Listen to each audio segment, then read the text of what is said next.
Welcome to Living United. I'm Lori Pakel-Stengel. I'm the Executive Director for the United Way of the Brown County area, and today we'll be discussing one of United Way's many partner organizations.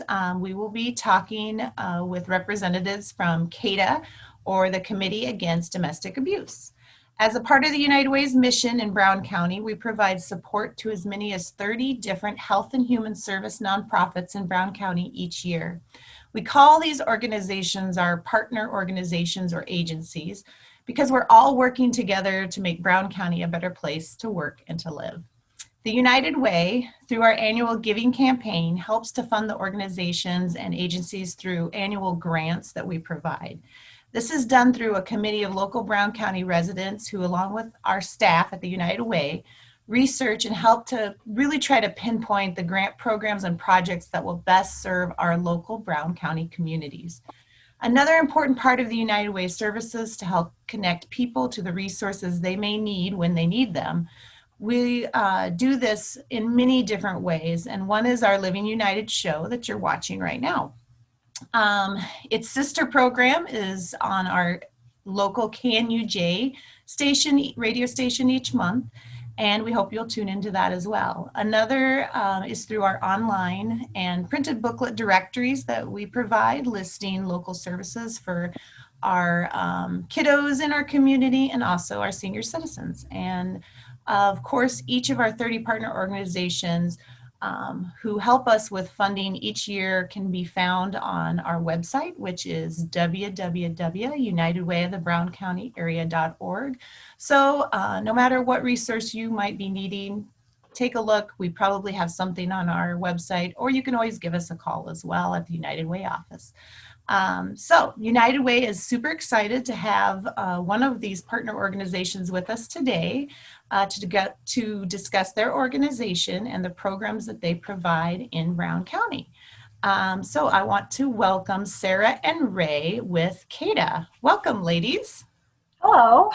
Hello. Hi. So why don't you guys each take turns and give us some background about yourself, what you do at CADA, and maybe how you came to the organization. My name is Sarah Nidecker-Shue. I have been at CADA, it will be 7 years this upcoming February that I'll be here in Brown County. I was working in that the field that I was in wasn't the field for me. So I applied for the position here and quickly found that this is exactly where I want to be and everything that I want to be doing. So I have just been riding in Brown County now for 7 years just about, and really happy to have Ray as my coworker. So my name is Ray Holm. I have been working in Brown County alone for, well, it's 3 years total, but 4 years with a year off in between there. Prior to that, I've probably been working with CADA doing odds and ends since maybe 2015, 2014. I can't really specifically remember, but it started with me doing volunteer work through my corrections degree, and then that turned into doing an internship with my gender women's studies degree. And from there, I worked at the shelter that's located in Mankato. It's kind of where our main hub is. And we have a shelter that houses up to 23 women and children at a time. And I did that. I volunteered there at one point, and then I got hired for a part-time position in the shelter, which was pretty crazy, just in the sense that it's very different than what we do in the outreach offices. So there is a big difference in kind of like the roles. And when I started doing my internship in Brown County under Sarah, a position came available, and I applied for it, and I got it, and I've been working here, like I said, for 3 years, but there was a year off in between. It's been great. It's been a lot. We are constantly with, the situation we all find ourselves in, have done a lot of adapting lately, and it's been really interesting. But it's been it's definitely a huge part of our, our identity. Like it's a great job. It's a lot of hard work, but it's very rewarding. Some days are hard, but yeah, so Sarah and I, we work together really well. And, I also, like, I didn't know if I said this, but I actually cover Brown County and Sibley County. So I cover 2 different counties, not just Brown. Great. So now I know CADA is a fairly large organization, but talk about the organization and the programs that you guys have and how that all works in Brown County. CADA as a whole, we cover 9 counties in southern Minnesota. So we provide services to any individuals that identify as victims or survivors of domestic violence, sexual violence, or sex trafficking.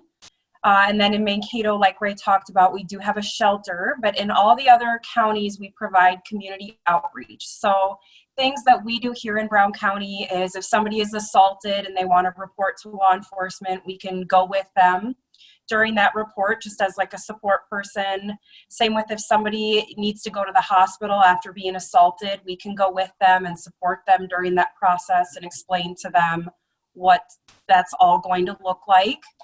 We provide a lot of emotional support. A lot of our time is spent just talking on the phone with people about their experiences and what they're going through, what they may need. We help individuals file for civil orders, so harassment restraining orders or orders for protection. If they are experiencing harassment or domestic violence in any way, we'll help them fill out those orders and help them throughout that. And then if there's anybody who is arrested for a domestic or sexual assault, we will attend those court hearings and keep the victim survivor updated on what's happening so that they don't have to go to those hearings, and we just make sure that they know what's going on with their case and that they can, give input when they want to, and they can help have some say in what happens with that.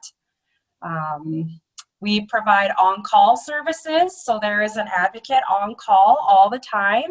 So if there is somebody who is assaulted at 3 a.m. in a different county, we will assist them with whatever questions they may have, or, any of those for the one on call. Yeah, next to our emotional support, I definitely would say a big part of our job is the legal advocacy. I think that's been a really big, which does come with a lot of education and explaining. A lot of people don't have experiences within the judicial system, which is a good thing. I mean, that's not a bad thing, but obviously it's a very complex system. And so it's kind of our job to be a little bit of a hub that's able to connect them with attorneys, the city and county attorneys, between probation, court administration, and the victim witness coordinator, Bernie Epper. And so on, it's just a lot of like connecting the dots and getting them just connected with the different people.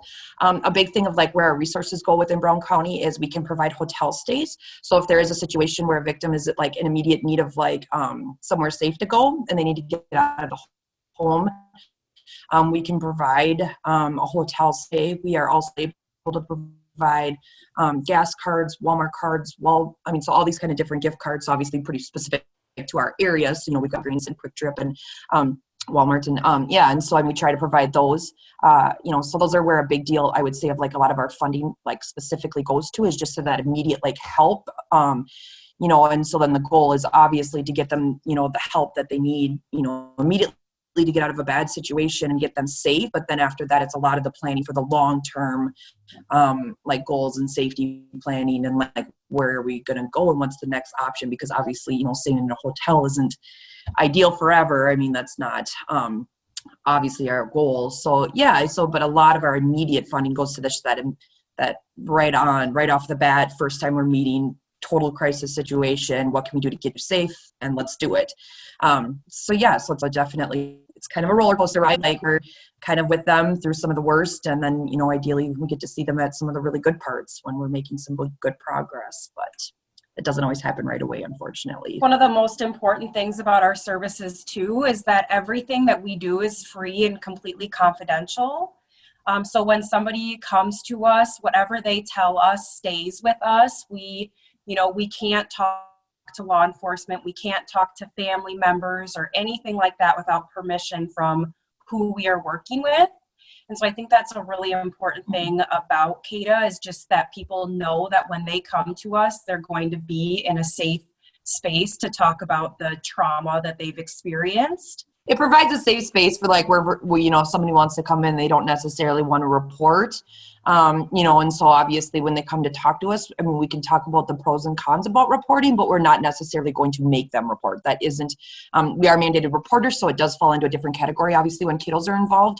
But as far as adults and, older, well, even, teenagers and kids with peer things. And so, but that's a big part of it is definitely, and it doesn't have to be that adult was something that happened recently. It could have happened quite some time ago or in the past. That doesn't change our services. And so, but yeah, I think it's a big deal to know that like, it's not going anywhere. We're not making them report. We're not calling the police. We're not anything like that. So that's free and confidential is good. Good words. People like to hear that. Yeah. Well, I think a big misconception about agencies like CADA sometimes is that somebody's going to come to us looking for help and we're going to be like, you got to leave, you got to do this, like that we're just going to tell them that they need to leave the situation and everything like that. And that's not the case. Our job is solely to support whatever fits their situation best. We know and recognize that everybody's situation is unique. And so one person's best situation may be to leave, the other one may not because they have kids and are unemployed or a stay-at-home parent or something like that. So we need to make a plan.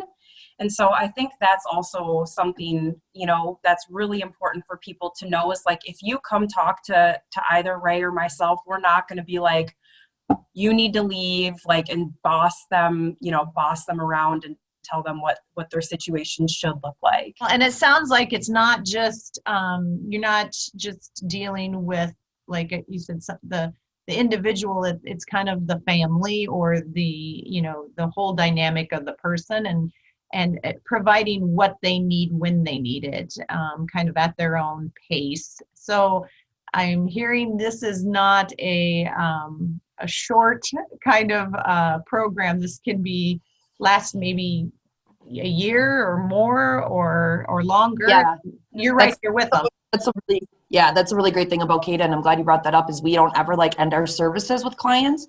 So there's never like this moment where you're like, okay, we're done. We did everything that we had to do. Like it's over. Like, people come back to us years later when we haven't heard from them for a very long period of time. Obviously, that's always heart-wrenching, and it's hard to see them fall back into a situation. It could be with the same person or somebody else. It doesn't matter. Obviously, to us, it does not matter. But yeah, I mean, it's never just like, okay, we're done. Like we had a plan, we completed it, and we're just done. Like, you have to move on. Our services are no longer available. That can maybe get misconstrued about maybe family services, and certain, some of them are very like goals and they have to complete them, and then after that they're kind of close the book on that.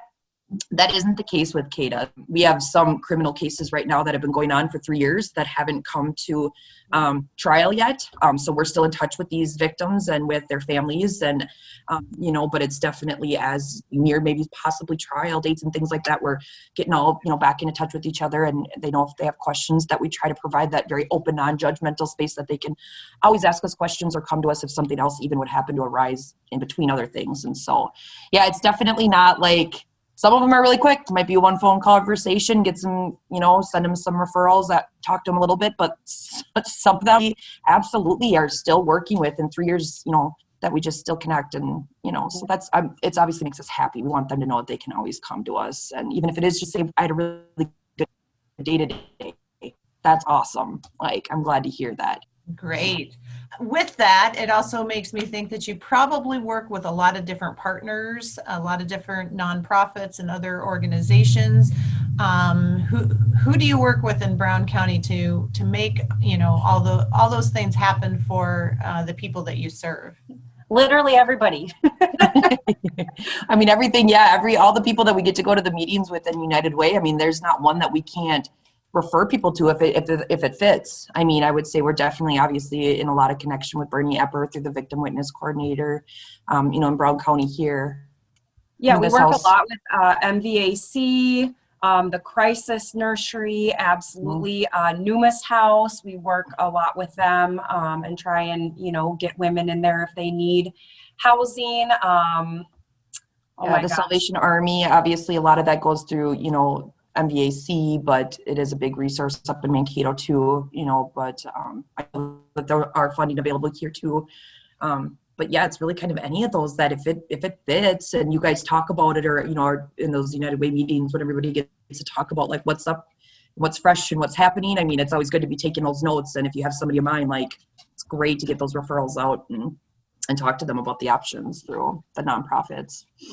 Well, great. That's exactly what we're trying to do, make those connections. And we're happy to hear when you guys are sharing and connecting with each other and getting everybody the resources that they need when they need them. So talk a little bit about just quickly how United Way funds. So our donors, when they donate to the United Way each year through our campaign, we give out grants, and you guys are a really great program that we're very proud to have as a partner and to help with funding. So how does that funding, how do their donor dollars get used? A lot of the donor dollars get used. We hand out a lot of gift cards to people. So maybe somebody has the gas to come and meet with us, but they don't have the gas to get home. And so we can provide them with gas cards to make sure that they're able to get home safely again. We hand out a lot of gift cards for groceries or, Walmart cards if somebody needs shoes for their kiddos or, snow pants or anything like that, or any groceries. Hotel stay, talking about they can help pay for, the hotel stays of keeping people safe for one night or 2 nights or however long until we're able to find something more sustainable for them. We've used them to purchase diapers, hygiene products, literally any immediate needs that somebody has, those dollars help pay for. And we are really proud that we really haven't had to turn a lot of people away for stuff because we have that money to be able to help them. And so we, always really appreciate the grant that we get from the United Way, because it helps us provide some things that maybe we wouldn't be able to otherwise for individuals living in our specific communities. Very important. I think that people should know that, if your donor is absolutely specifically staying to help the people in Brown County. We are obviously an outreach office, and our big office and our home office is in Mankato, but those funds do not go and get distributed in other counties. It does stay specifically in Brown County. I know that can be obviously sometimes a concern that people just want to know that they're, the funds and their donations are staying in our community to help our people. And so that, just like I said, I just want to make sure that, people that money is staying here to help people in Brown County. And that's why it's maybe not really big things like rent or paying off, an electrical bill necessarily. It's kind of doing the smaller things that we can do so that we can help as many people as possible in little ways. And so as much as we'd love to do more, we'd always love to do more, right? But the way that the things that Sarah was talking about is how we can help the most people. Well, and I think it's great that you actually have a physical presence in Brown County. You have an office in New Ulm, so that it's a little bit closer county-wise for anyone who would need those services, or just to get there to connect with you guys and to get the help they need. And sometimes it's the space and the time it takes can make a big difference, I know, in a lot of situations. So and I want to thank you guys for the work that you do. It's not easy work, but it's definitely something that's hugely important for making our community a better place, for sure. So thanks so much. I know that volunteers aren't really an option for you guys because everything's very confidential, but is there any ways that people can maybe donate or contribute, or anything that you need from the public that you would want to ask for now? Hygiene products are really great. Clothes are always great. I think the only thing we ever struggle with, unfortunately, is our space doesn't provide a lot of room for storage. And so that does become a little bit of we probably tend to put a lot of that stuff back into Mankato because they just have the place to store it. But then if we need it for a client, we're able to go and get boxes full of things. They just have a lot of storage that we just unfortunately don't have in our New Ulm office. And so, but yeah, it's always give us a call. Furniture monitor can be things. Sometimes we'll have clients that will post. I mean, maybe even, in the future, we could do something on United Way posting like that. We're in search of, toddler beds or, dressers and things like that. Again, it's just, we just don't have somewhere to put that stuff right offhand, but that isn't to say that it isn't needed. But always, I mean, ideally, we'll give you guys our contact information and put that out here so that people can contact us if they have things that they think would be worth. But like I said, clothes, kid clothes, Crisis Nursery has a lot of that stuff too, so that's really great. Hygiene products, gift cards. Christmas has been kind of a little bit of a struggle, and the adoptive family, and we're all kind of just trying to figure it out. But I mean, ideally next year, I think we need to I know Sarah and I've talked about having something better in place next year for like a Christmas thing. And so maybe, hopefully that'll be something in the future too that we can work a little bit harder on making sure kiddos are getting a good Christmas. So hopefully through United Way. Yeah. With COVID, I know that's changed a lot of our work it's changed for everyone, but it's been especially hard for the nonprofits in our communities. And do you want to talk a little bit about how things that has changed because of COVID or the impact of that, or things maybe you're doing a little differently? Yeah, COVID has obviously changed a lot for a lot of people. So many of our services have always been in-person services. And because of the work that we do, making that connection with people in person is really important. And so it definitely has shifted how we're connecting with people and how we're working with people. We are working from home right now. So we are meeting with people if they are wanting to meet or needing to meet. But other than that, we're at home. And so it's a lot more time spent on the phone and a lot less time in person. And so that's made a really big change. And it used to be, like you had that meeting with somebody in person and you were done in like 45 minutes, and like now kind of doing things over the phone stuff takes a lot longer. And so it seems very, very busy right now. And I mean, it is, we have a lot of clients, but it's also that, the type of work that we have now just takes longer.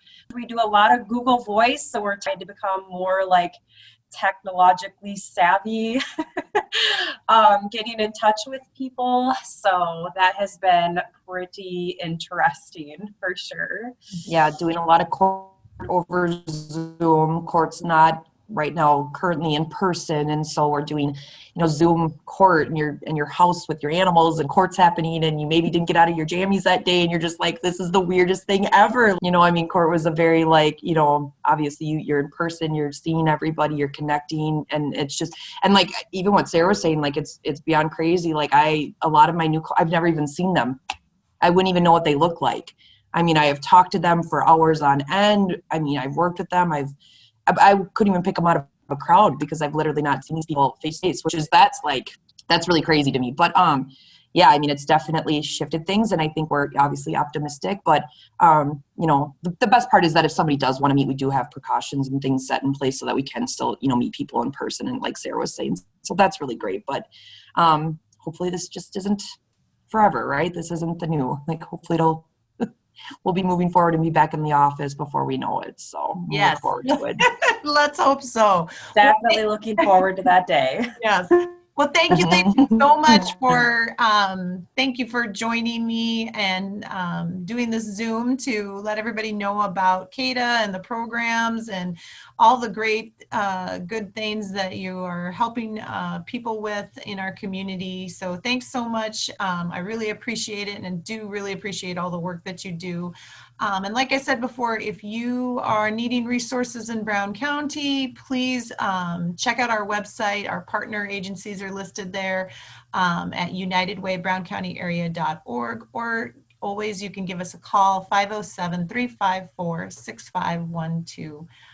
Thanks again, Sarah. Thanks again, Ray. Appreciate it. Bye. Bye-bye now.